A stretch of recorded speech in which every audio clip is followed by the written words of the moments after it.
Hello everybody, Paul Vibes here. Welcome to another episode of the People's Podcast. I am super excited and pumped to introduce these two amazing, talented human beings. We're going to start over here. My friend Blaque Alex. What's up? Hello. How are you today? I'm doing well. We just been very privileged to see two of your songs. It was awesome getting our own private performance. Thank you, bro. Yeah. Some good stuff. Yeah, my mother and father named me Alex Turner. Alex Turner. I rebranded myself Blaque Alex, and for a number of reasons, all of which I think are half hilarious and half... Are you okay that I introduce you as Blaque Alex? Yeah, no, you want to be promoted, right? No, we want to build awareness for that, for sure. Well, people call me Paul Vibes now, you know, it's in my birth certificate and everything. No, I'm kidding. Not yet. One day. That's fine. One day, If it gets to that point, then it's like... Oh, wait. Okay, so we got to tell you, just so you know, these are not shots. We promote a sober environment here. This is cocoa tea with mint, with some CBD, completely legal, okay? I promote a holistic lifestyle here in the People's Podcast. All right, and Kenny, you're gonna take part because I said vibes in here, so we gotta do this. I said it twice, but we'll just do one shot. Every time we say vibes, we drink. All right, cheers. Vibes. All right, and over here we got Kenny Brown. Hello. From KROWN, how are you? Yes, sir. Fantastic. Still feeling it. I'm feeling it. Yeah. Performance. You guys both blew us away. There's two of us here. Myself and Melanie got to the opportunity to listen to both of you. Super privileged. We had like VIP tickets. We didn't have to pay. Yeah, backstage, front stage. Crazy. People look back on both of these guys and be like, "They're so lucky that Paul Vibes guy and Melanie got to hear this stuff." What the heck? Oh man, and jeez, I can't wait. I want to ask you guys so many questions. There's so much to know about you two. You both are so dynamic, unique. I feel like both of you have a very positive message. You guys overcome a lot of different things in your lives, but more importantly, your art, your craft. You put so much positive messages and soul and life into all you do, and that's why I want to know, like, what gets you guys excited? And we'll start with you. What gets you excited about doing what you do? I mean, you know, it's a simple answer for me, kind of. Like, I just love dope things. You know, like, the positivity ended up in my music just from my life, like just from living and things happening. But creatively, I've always just been driven to just art at like a high, what appealed to me at a high level. You know, like something that obviously was thought about a little deeper than, you know, maybe your average pop record or your average, you know, children's illustration or something like that. You know, like I was reading Frank Miller graphic novels while other kids were reading the Berenstain Bears. You know what I mean? Just because, like, Berenstain Bears are dope, don't get me wrong, but you know, I try to recreate that same spirit in what I do. You know, and I think nowadays what drives me to create is, once I create something, I'm excited for it for like a few days and then I'm kind of over it. And so I just want to make something else. But you finished good songs. Yeah, no, for sure. Some good stuff. Thank you, man. Thank you. And like stuff like music definitely takes more time and discipline, but for the most part, I don't like to overthink anymore when it comes to what I create. I like to go with the flow and kind of be childlike in that way. Kind of be in the now, would you say? I would say. Could you say? I would say shout out to Eckhart Tolle. Now you might be wondering why, but he actually references Eckhart Tolle in one of his raps, which I was like, that is super cool. You guys will see that. Yeah. But I love how you incorporate these different people, because that those people might trigger people. Think about those people and I remember when I was reading Eckhart Tolle. For me, when I heard you perform and reference Eckhart Tolle, Wayne Dwyer, I was thinking about all the things I think about when I think of those people. Right. And all the lessons I've learned. So it's cool you incorporate these different things to trigger, Yeah. in a way, these different emotions and experiences for people. Yeah, those two men in particular, I definitely owe a piece of my transformation to. You know, and I found out about them years before I was ready to actually make the transformation. But then once I started actually, and it's a long story I imagine we'll get into. Yeah. Once I started to actually like follow through with self-development, changing, and just being more conscious like that, I would always refer back to Amazing. Eckhart Tolle and Wayne Dyer especially. I'm more of a Wayne Dyer man myself. You are cool. They're both awesome people. Rest in peace, Wayne. Yeah. But yeah. Are you a fan of Wayne Dyer, Eckhart Tolle a little bit? Eckhart, I know much better. Eckhart, okay.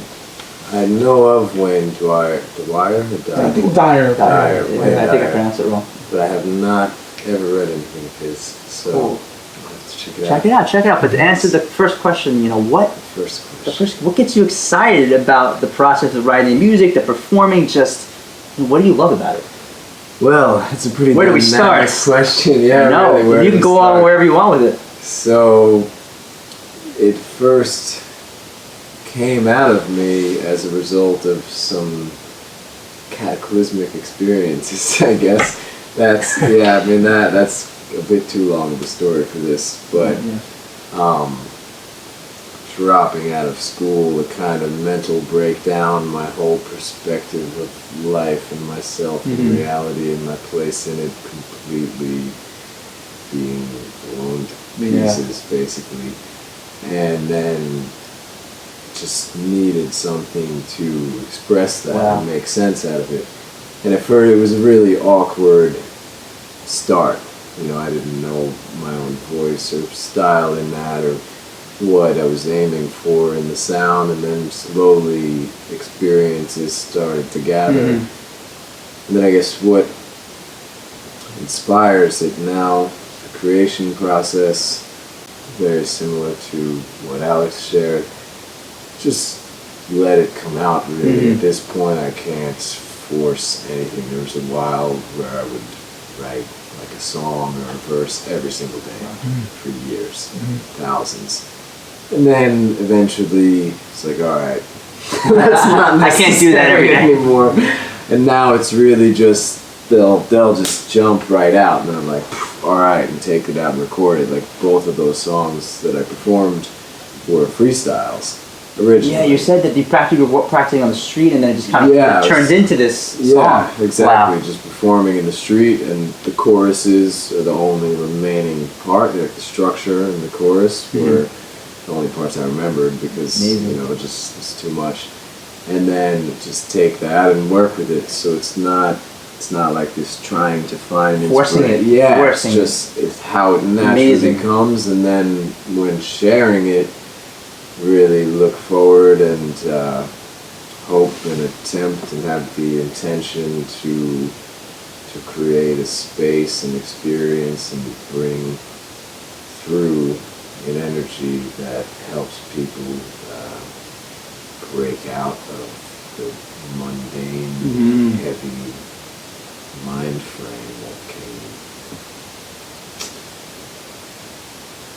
what's the word, cover up our own spirits and our own power and the real. It's very Eckhart Tolle. You know, I just feel like you just took us into a meditation. I don't know, you felt that? Well, no, it's funny. He brought that up about creating that vibe because the last song he played, it definitely took me there. I've heard that song twice, and each time, that's the feeling I got.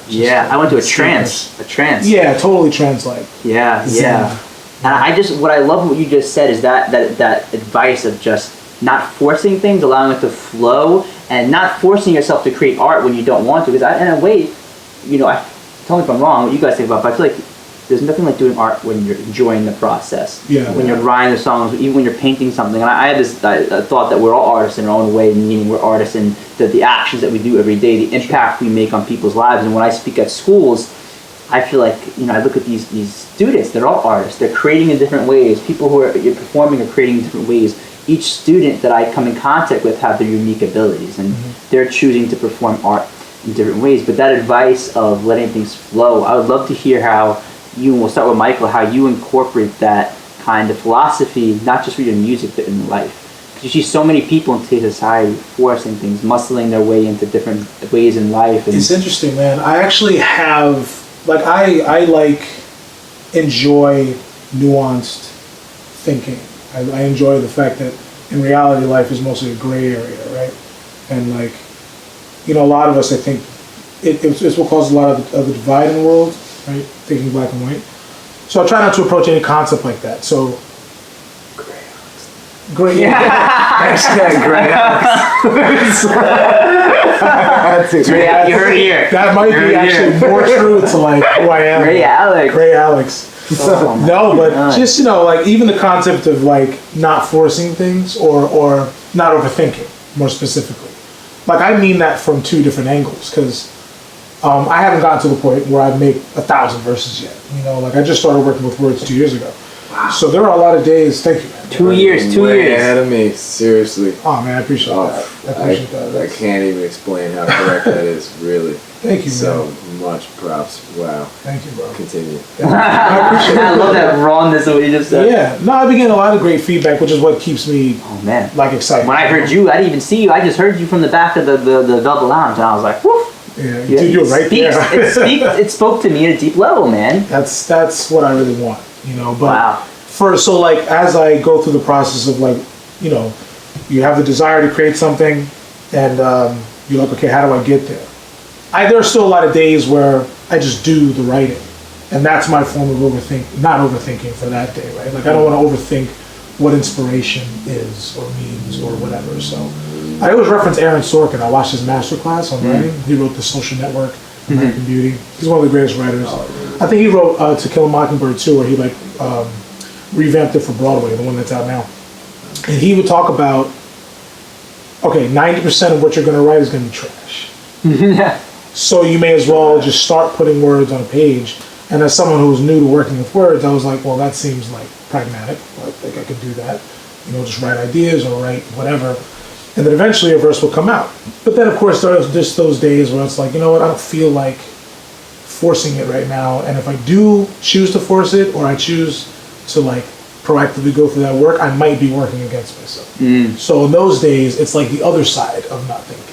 And it's letting go of the pressure to create all the time, which I think every artist feels. You know, it's like if we're not making something, or at least we feel it at some point. You know what I mean? It's like, oh man, I haven't dropped something in a week, or I haven't even worked on that painting, or I haven't even added to that verse. And you start to feel like, I don't know, at least for me, I start to feel like everyone else is blowing past me.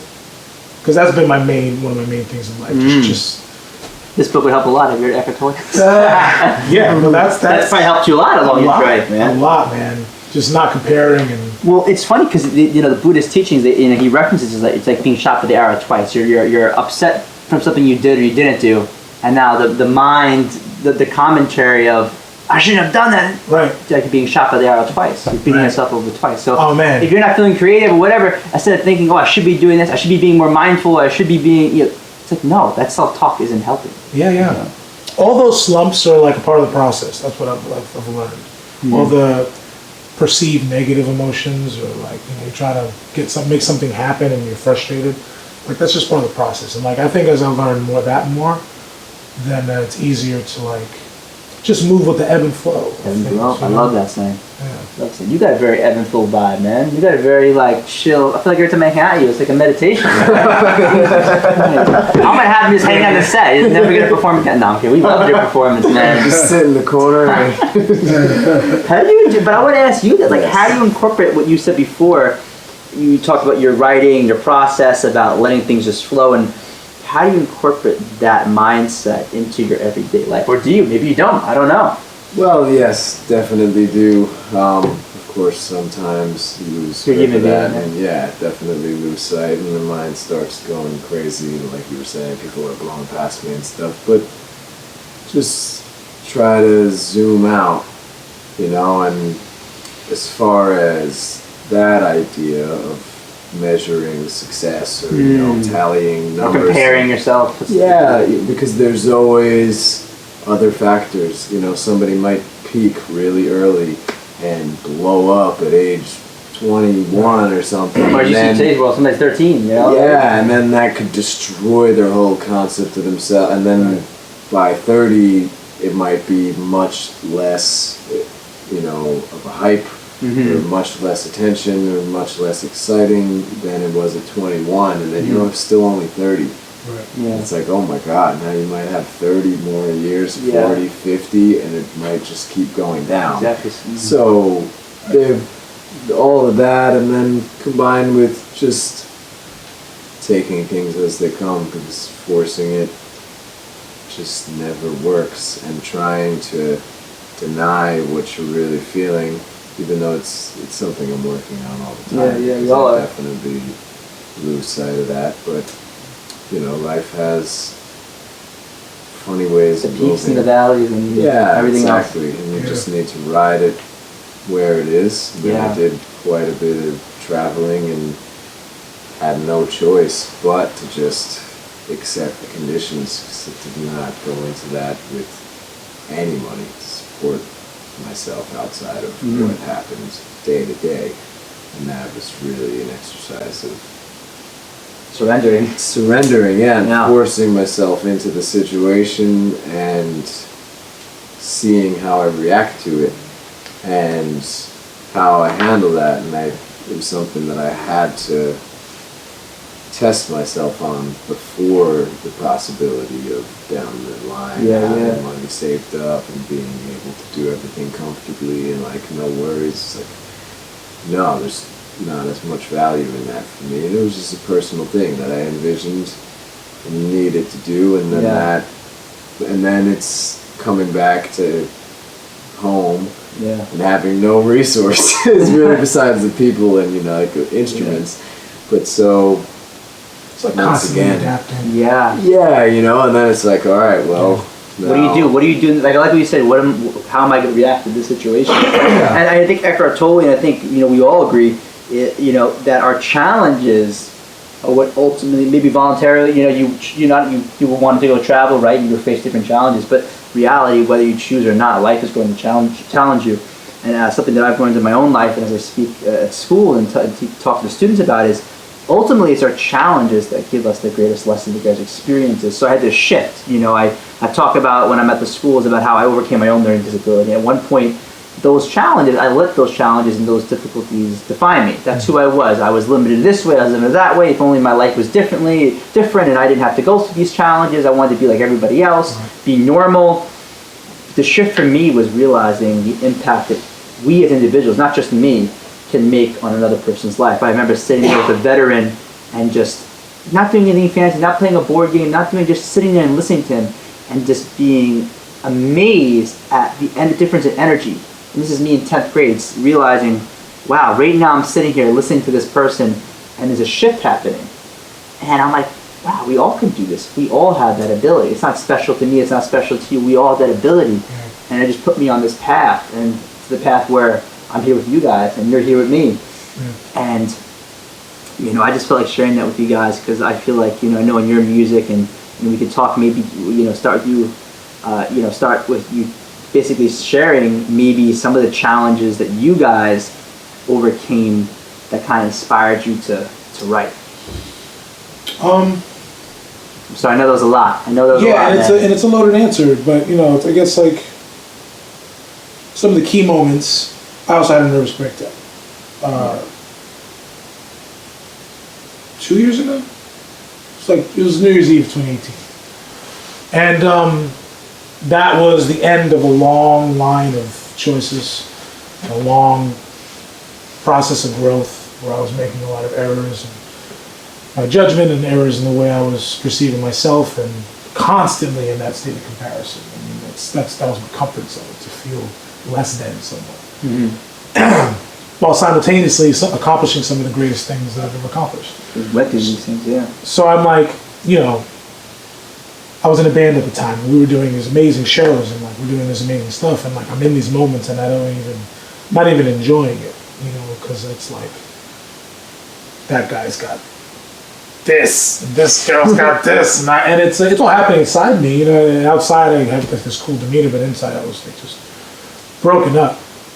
I was an alcoholic. It took me a minute to realize that. Some people close to me that I trusted were the first ones to sort of bring that to my attention.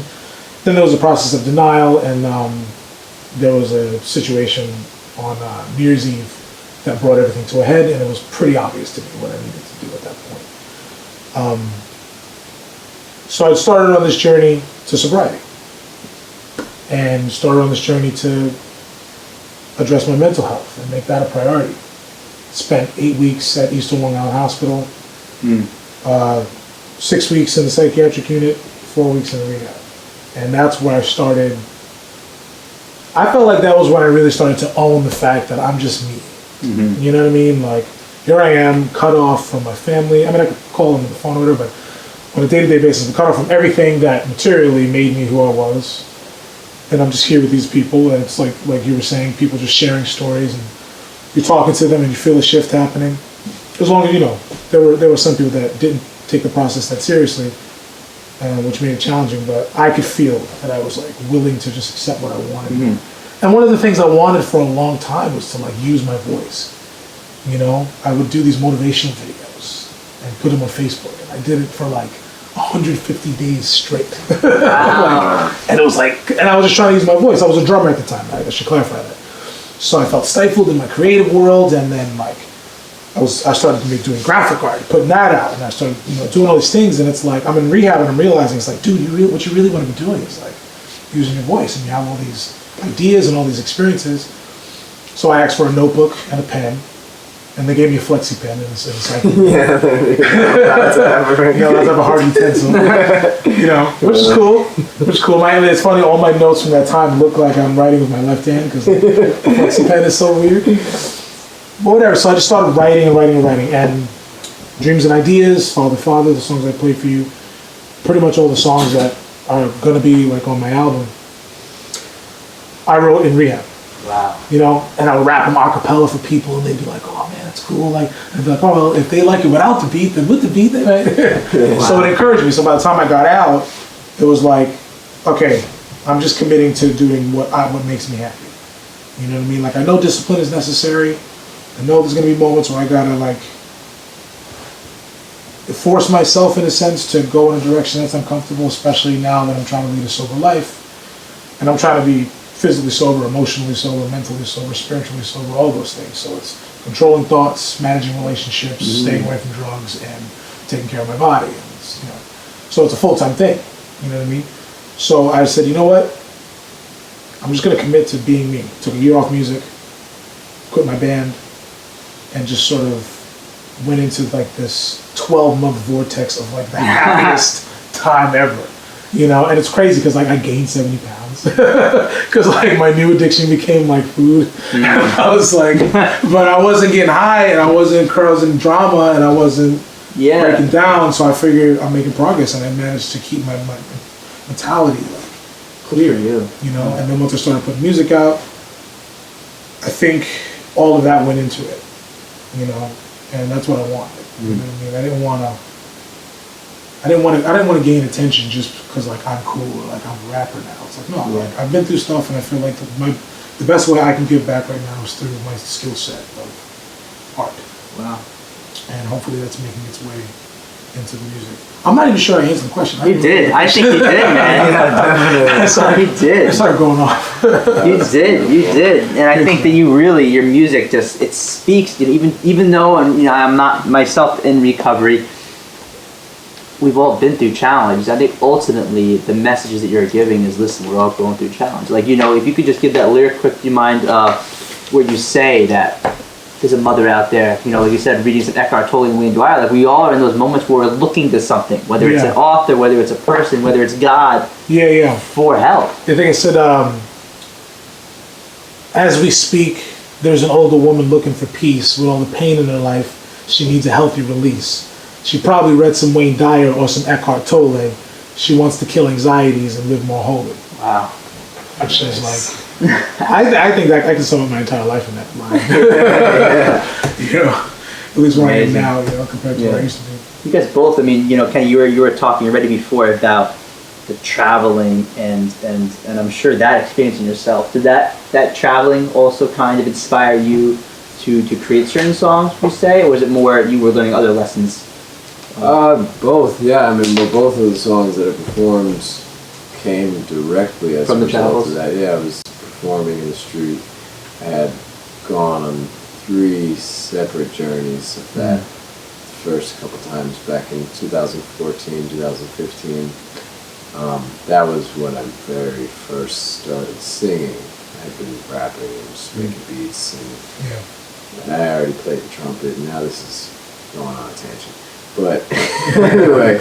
You can go wherever we want, man. It's alright. We got the stage. Well, yeah, it might go too long though. If I start getting distracted. He knows himself. He knows himself.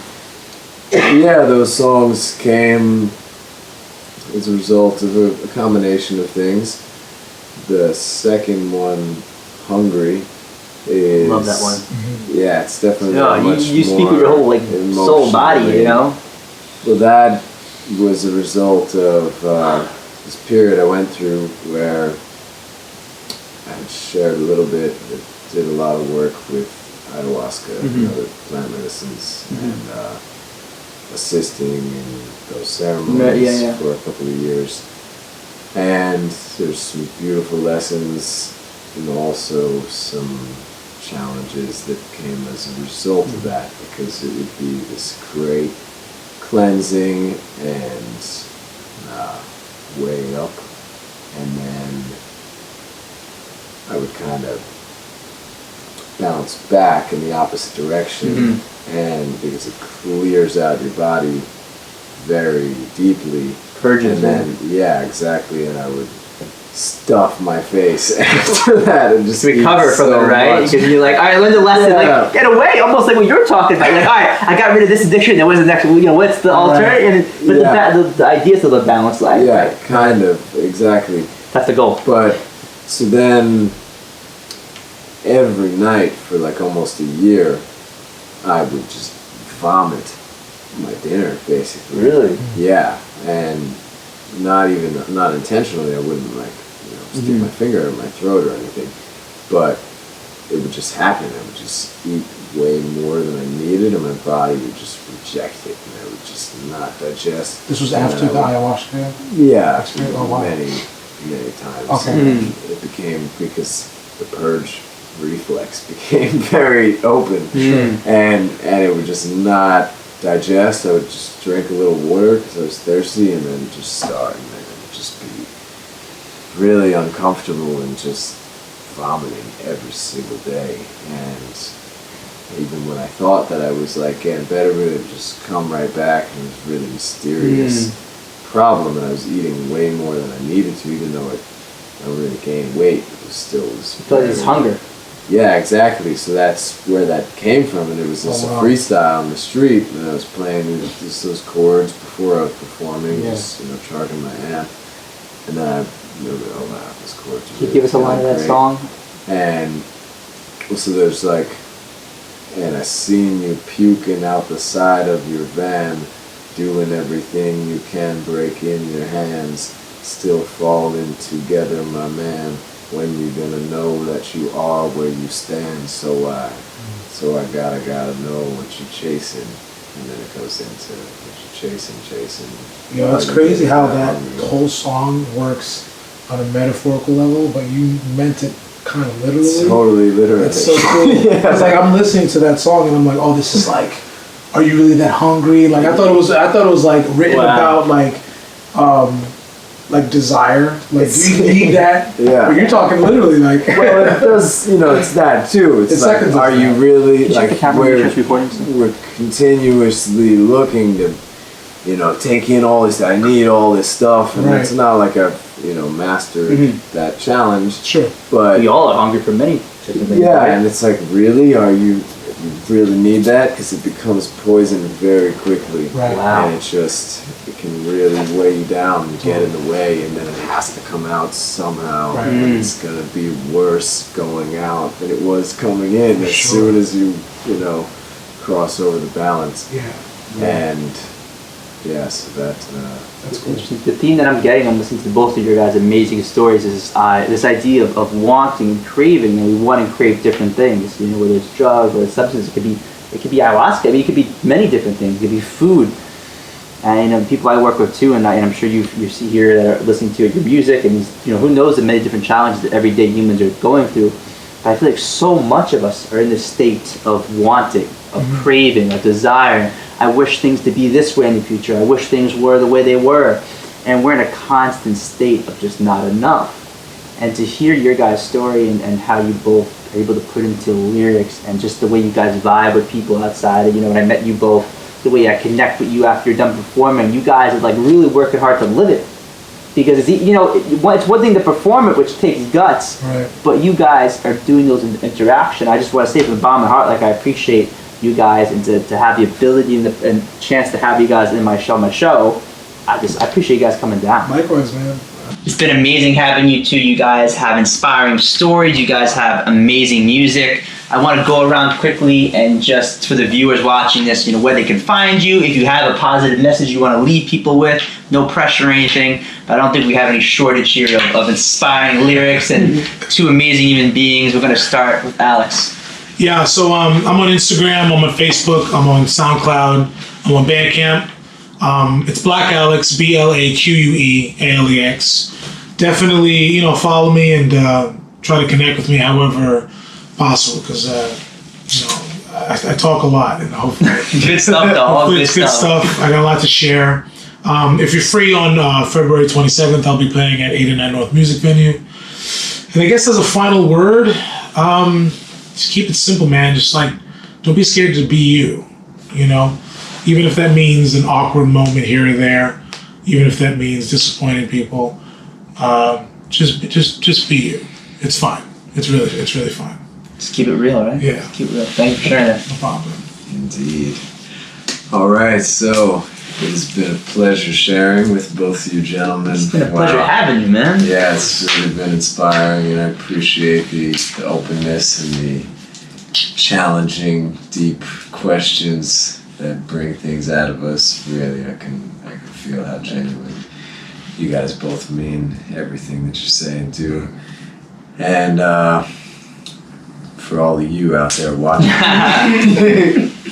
we love you. You can find me and what I do with my band at KROWN Sound. Instagram, Facebook, at the moment is all that we have. That's KROWN with a K, ROWN Sound. Single dropping before this podcast, probably, of the first song, Don't You Know, and the website will be up, KROWNsound.com. So stay tuned for that. Got a video out for Hungry for the summer. No shows. Awesome video, man. Yes, sir. Normally I don't do things solo, so there's more to check out. We'll get into that the next time we come back. You guys will definitely come back. Yes, for sure. And stay tuned. KROWN Sound, you can find everything. Make sure to check out Blaque Alex, the rest of Paul Vibes. Got some Thank you. beautiful content to share with you all.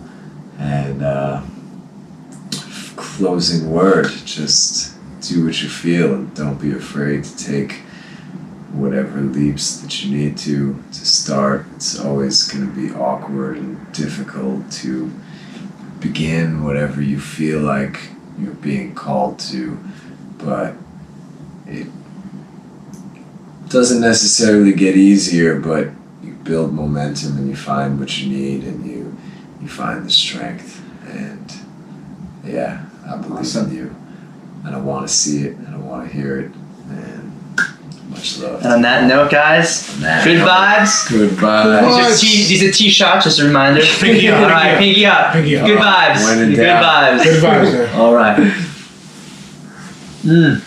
That's just a good peace sign of love to the camera. We love you guys. People's Podcast. Thank you for tuning in. It's good to see you guys. Hopefully you continue to follow me, Blaque Alex, on Instagram. Follow Paul Vibes. Follow Kenny Brown. Follow KROWN. Follow anyone who's on this channel. Follow anyone who's on the show for spiritual fulfillment, for mental fulfillment, for just positive vibes, just for the good stuff. Hopefully you guys stick with us, and it's always good to see you. Kenny Brown here from KROWN. Go check out the People's Podcast. My man Paul Vibes has got some beautiful stuff for you. Thank you for tuning in. Till next time.